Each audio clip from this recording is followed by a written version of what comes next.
प्राचीन भारत के एक छोटे से नगर में अयोध्या नाम का एक सुंदर नगर था। वहां लोग धर्म, करुणा और प्रेम के मार्ग पर चलते थे। उसी नगर में एक साधु रहते थे। नाम था महात्मा देवराज। वे हर सुबह गंगा तट पर स्नान करते, ध्यान लगाते और फिर बच्चों को धर्म की बातें सिखाते थे।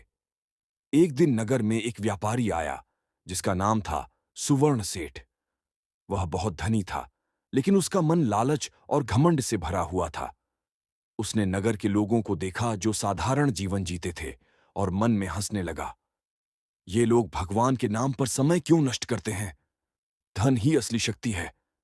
महात्मा देवराज ने यह सुना और मुस्कुराए। उन्होंने सुवर्ण सेठ से कहा, सेठ जी, क्या आप मेरे साथ कल एक दिन के लिए रहेंगे? मैं आपको दिखाना चाहता हूं कि सच्चा सुख क्या होता है।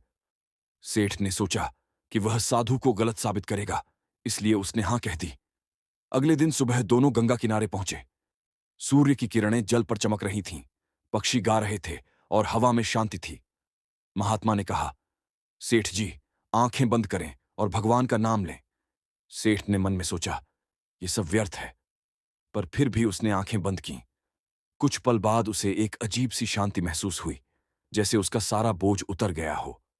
महात्मा बोले, अब आंखें खोलो, क्या महसूस हुआ?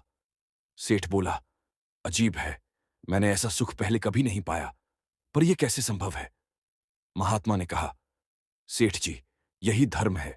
जब मन भगवान में लग जाता है, तब धन, मान और लोभ सब मिट जाते हैं। फिर वे दोनों नगर में लौटे। रास्ते में एक बूढ़ी स्त्री दिखी जो भूखी थी। महात्मा ने अपनी रोटी उसे दे दी। सेठ चकित होकर बोला, आपका भोजन क्या होगा? महात्मा मुस्कुराए, जिसका पेट भरा वही सच्चा भोजन है, जिसे बांटने में आनंद मिले वही प्रसाद है।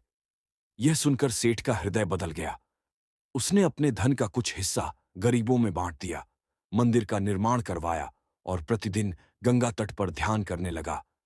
धीरे धीरे वह नगर के सबसे सम्मानित व्यक्ति बन गया, धन से नहीं, बल्कि अपने धर्म और दया से। महात्मा देवराज ने कहा, धर्म का अर्थ पूजा भर नहीं है। धर्म का अर्थ है सत्य बोलना, दूसरों की मदद करना और मन में ईश्वर को बसाना।